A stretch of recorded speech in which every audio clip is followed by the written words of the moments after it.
Son las 10 de la noche y es la hora de opinar. Hoy platicaré con José Goldenberg sobre su más reciente libro, La democracia como problema. Luego, junto con Javier Tello, entrevistaré al secretario de Relaciones Exteriores, José Antonio Meade, sobre la política exterior de México y los múltiples retos que enfrentamos como país a nivel internacional. Quédese aquí en Foro TV, que ya comenzó la hora de opinar.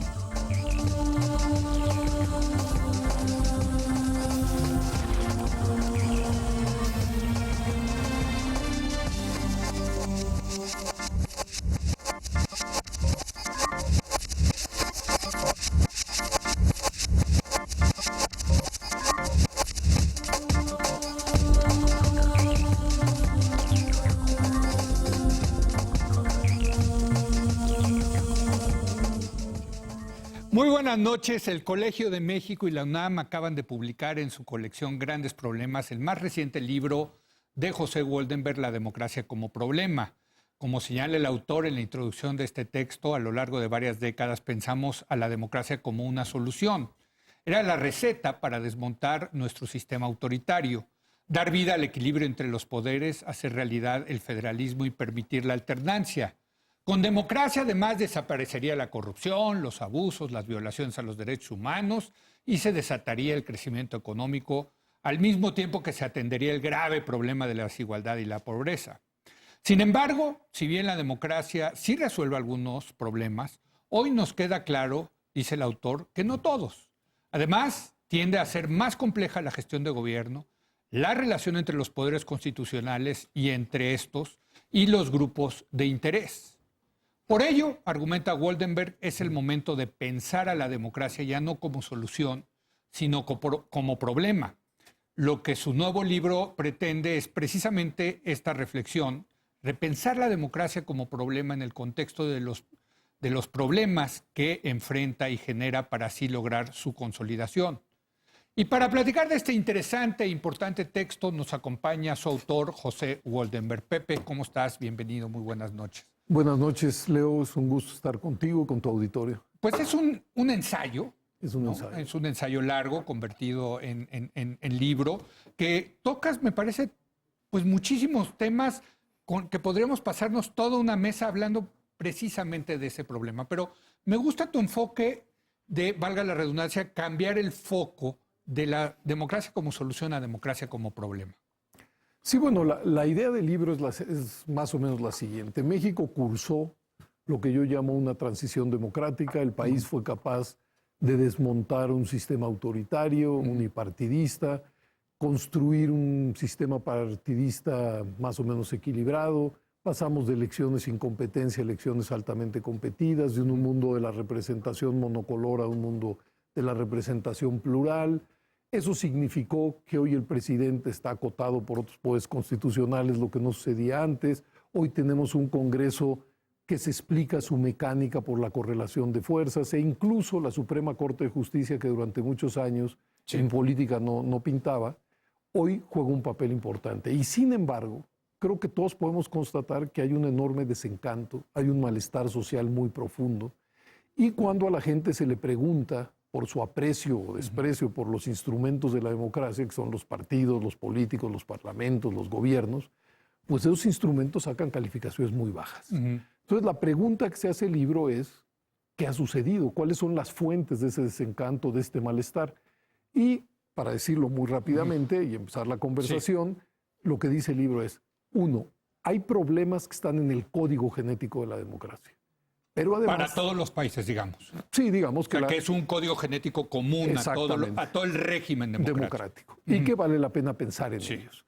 Y los otros son, digamos, las peculiaridades mexicanas, es decir, el contexto en el que tiene que reproducirse la incipiente democracia mexicana. Y entonces el libro son esos dos grandes capítulos. Ahora, quiero pensar que en la parte genérica de todas las democracias, y aquí lo hemos debatido muchísimo a lo largo de los 5 años que llevamos en el programa, es el tema del dinero.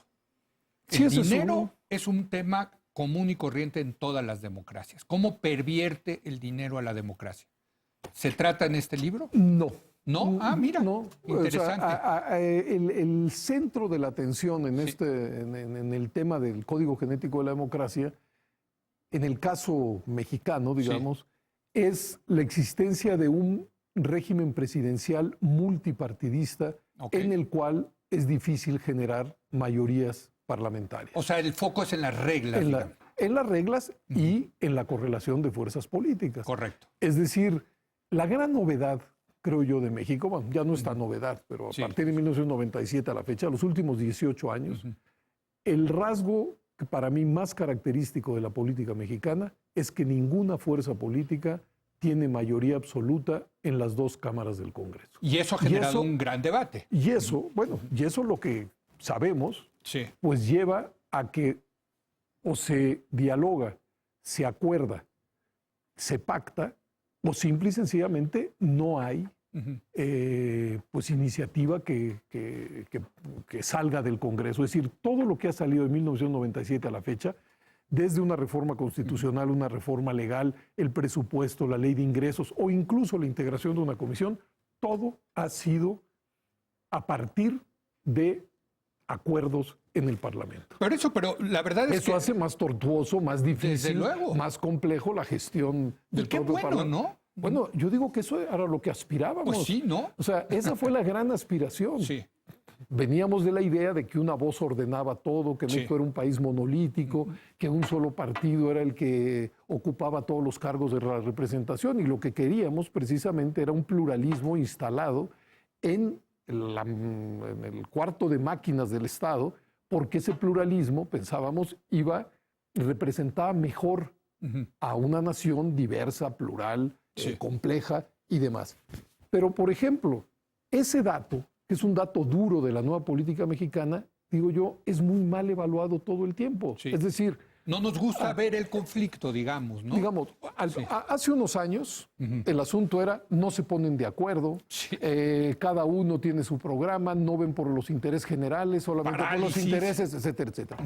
Claro, pero si hay un pacto y en ese pacto se desahoga una agenda, entonces lo que hay es sumisión de unos partidos opositores hacia el gobierno. Bueno, digo yo, así no se puede. Pues como el cuetero, ¿no? Exactamente. Ahora, creo que estamos tardando en comprender que en el código genético de la democracia, si una fuerza política tiene mayoría, puede gobernar en solitario. Punto. Pero si no tiene esa mayoría, está obligado a pactar con otros precisamente para construir esa mayoría. Y creo que estamos tardando un poco, insisto, en comprender esas reglas básicas, elementales pero fundamentales para la reproducción de un régimen democrático. En ese sentido, el debate entre presidencialismo y parlamentarismo, Pepe, se toca. Eso sí se toca aquí. En el libro. Sí, incluso yo retomo una propuesta que en su momento hizo el Instituto de Estudios para la Transición Democrática, del cual formo yo parte, y que preside Ricardo Becerra, en donde pusimos sobre la mesa precisamente la idea de discutir el parlamentarismo. ¿Por qué? Porque nos empezó también a preocupar mucho que tanto en la academia como en el periodismo, y sobre todo en el mundo de la política, hubo algunos intentos por exorcizar este pluralismo equilibrado. Es decir, dado que el pluralismo equilibrado, sin mayoría en el Congreso, a lo que llevaba era a una cierta parálisis, bueno, ¿por qué no modificamos reglas para construir lo que yo llamo mayorías artificiales en el Congreso? Entonces, esa propuesta también tenía en su momento la intención de decir, bueno, pero la única salida no es esa. Sí, claro. Hay otra salida, que es asimilar que México es un país plural, sin que ninguna fuerza política tenga la mayoría de los votos, y en ese sentido, a lo mejor, el régimen que mejor acoge la pluralidad es precisamente un régimen parlamentario. Pero eso sí se habla aquí. Pero ¿cuántas veces yo he escuchado precisamente que en el código genético político mexicano está el presidencialismo? No, eso es cierto. Sí, bueno, pues eso es lo único que hemos conocido a lo largo de la historia. Pero también se puede cambiar, ¿no? Sí, claro. O sea, ese código genético se puede cambiar. O por lo menos, ¿no? por ejemplo, hemos oído, yo recuerdo todavía, ¿no?, durante la campaña presidencial, que el hoy presidente planteó la posibilidad de reintroducir una cláusula de gobernabilidad. Sí, me acuerdo. Eso, pues por supuesto, que nos preocupó y muchísimo. Sí. ¿Por qué? Porque es una manera de resolver, entre comillas, el problema de las mayorías, pero claro, sobre representando a una fuerza y sobre representando a otras. También el presidente Calderón, no sé si recuerdas, en algún momento envió una iniciativa para ir a la segunda vuelta presidencial, pero que iba a coincidir con la primera y única vuelta para elegir al Congreso. Sí. Me imagino que la idea del arrastrar, presidente, ¿no? Exactamente, ya que quedan dos, pues la elección presidencial arrastrará la del Congreso. Y bueno, era también muy artificial. Creo que, entre otras cosas, no prosperó porque los que entonces eran los tres partidos más grandes, pues ya habían vivido la experiencia de quedar en tercer lugar, ¿no? Es decir, tanto el PRD como el PRI como el PAN en las últimas elecciones habían quedado en ese lugar. Ahora, en ese sentido, lo que vimos en pasadas elecciones de junio, Pepe, de una creciente fragmentación del voto, cada vez más fragmentado el voto, una caída de los tres grandes partidos, hace posible que el próximo presidente pueda llegar a gobernar el país con el 25-26% de los votos. ¿Te preocupa esto? Yo digo que la legitimidad del presidente... Sin segunda vuelta, desde luego, ¿no? Sí. Yo digo que la legitimidad del presidente, tal y como está diseñado, pues no se toca. Es decir, sería un presidente legítimo. Esa es la fórmula que nos hemos dado. Desde luego. Ahora, si eso sucediera, yo creo que ese presidente estaría obligado a activar la reforma que se hizo en el 2014. A la de gobiernos de coalición. A la de gobiernos de coalición. Es decir, yo creo que paulatinamente hemos ido tomando conciencia de este problema. Y a mí me gusta esa reforma. ¿Por qué? Porque es una reforma que deja en manos del presidente la posibilidad de iniciar la construcción de un gobierno de coalición. Es decir, el presidente puede plantearle a uno o dos partidos, además del suyo, pactar un programa de gobierno, un programa legislativo e incluso pactar la conformación de un gabinete conjunto. Correcto, que es una especie de parlamentarismo, hombre. Es parlamentizar el sistema presidencial. Y en ese caso tendría que pasar por la aprobación de una de las cámaras del Congreso. Y creo que está bien diseñado porque hubo quien señalaba, no, pongamos como obligación que el presidente de la República tenga que pasar a sus secretarios por alguna de las cámaras del Congreso. Bueno, eso sí hubiera convertido al presidente en un rehén del Congreso, en una situación que, como bien señalas tú, es la de un presidente de minoría. Claro. Entonces, sería muy fácil, imagínate, ¿no? O sea, sería, mejor dicho, muy complicado para el presidente poder procesar ese gabinete, dado que es potestativo. Es decir, que si logra esa coalición, la coalición avanza, y si no lo logra, se queda encabezando un gobierno de minoría, creo que esa reforma constitucional le puede dar horizonte a la vida política mexicana. Vi que hay un capítulo dedicado a los medios de comunicación. Sí, exactamente. ¿Cuál es el argumento ahí, Pepe? En pocas palabras, lo que dice el libro es que la calidad de los sistemas democráticos, en buena medida, dependen de lo que hagan los partidos y los políticos y los medios masivos de comunicación. O sea, ¿les pones un papel, el peso semejante?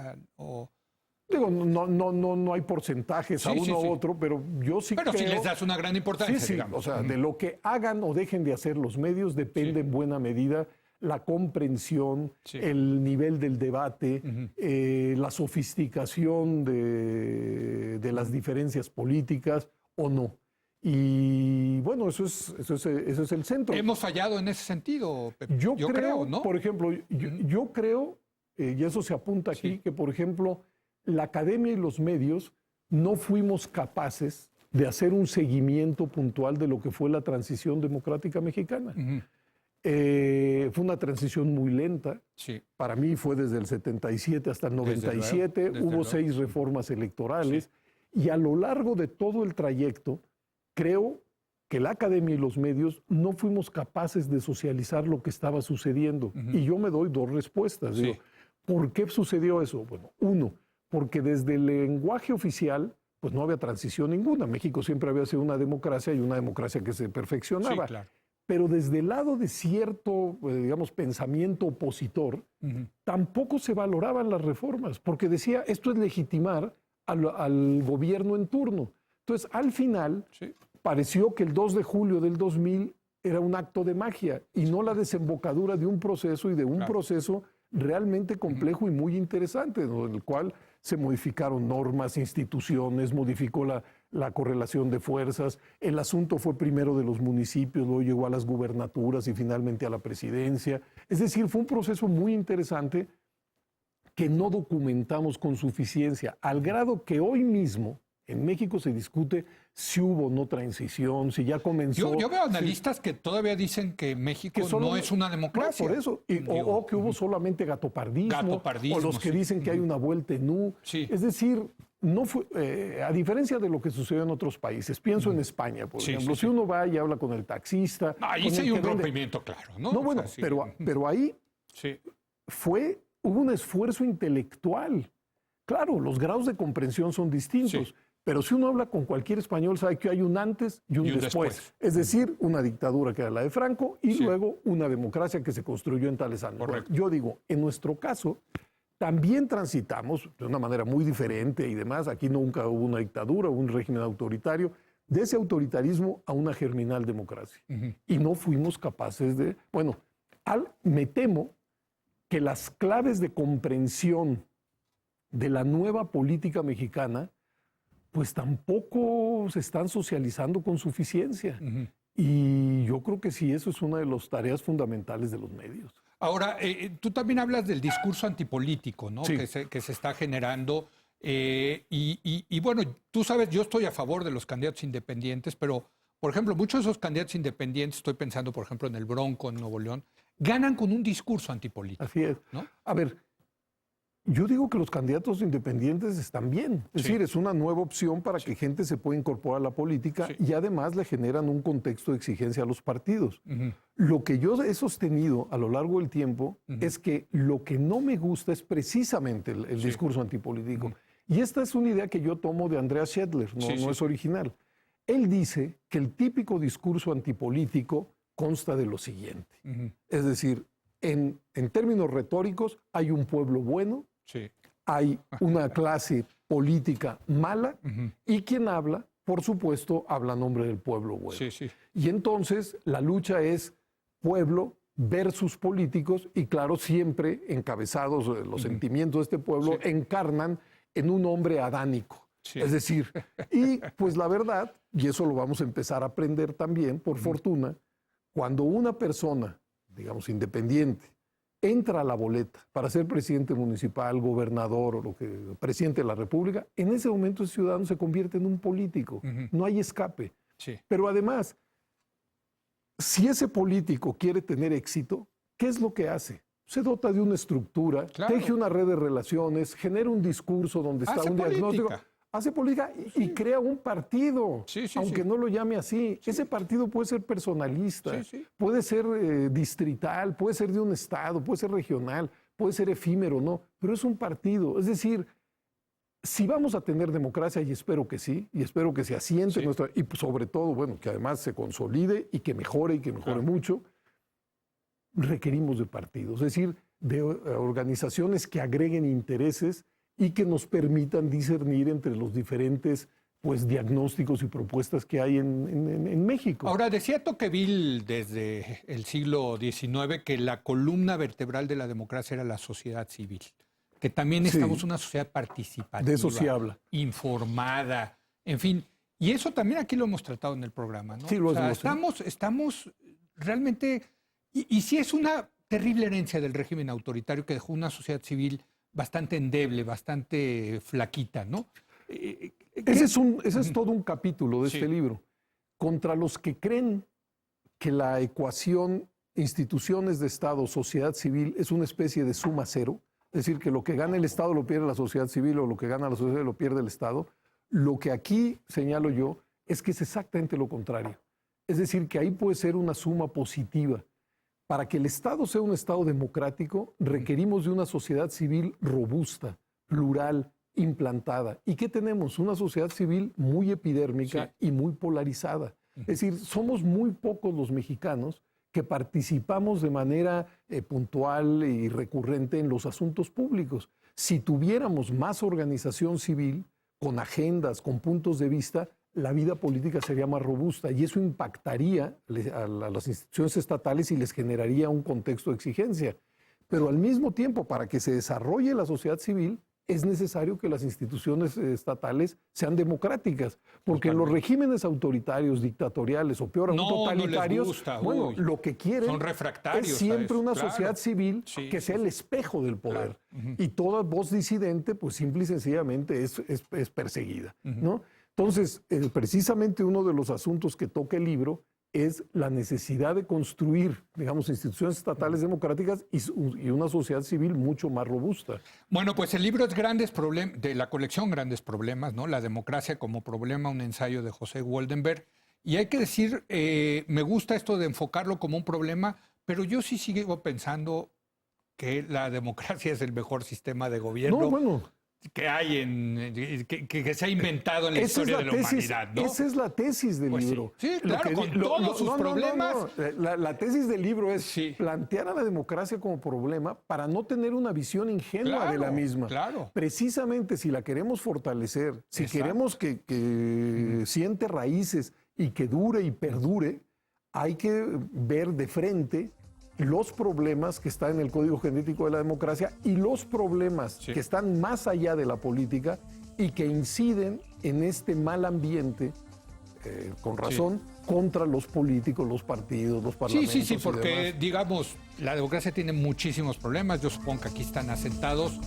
Pero vaya, se me pone la piel chinita nada más de pensar de regresar a un sistema autoritario o dictatorial o en fin. No, la intención del libro va... Claro, y yo sé que esa es tu intención, ¿no? O sea, y bueno, pues tú eres un hombre que se ha dedicado a construir instituciones y ahora desde la sociedad civil para que eso suceda, ¿no? Gracias, Pepe. Pues gracias a ti, de veras. El libro ya está a la venta, ¿no? Ya está a la venta. Bueno, gracias. El libro La democracia como problema, un ensayo de José Woldenberg.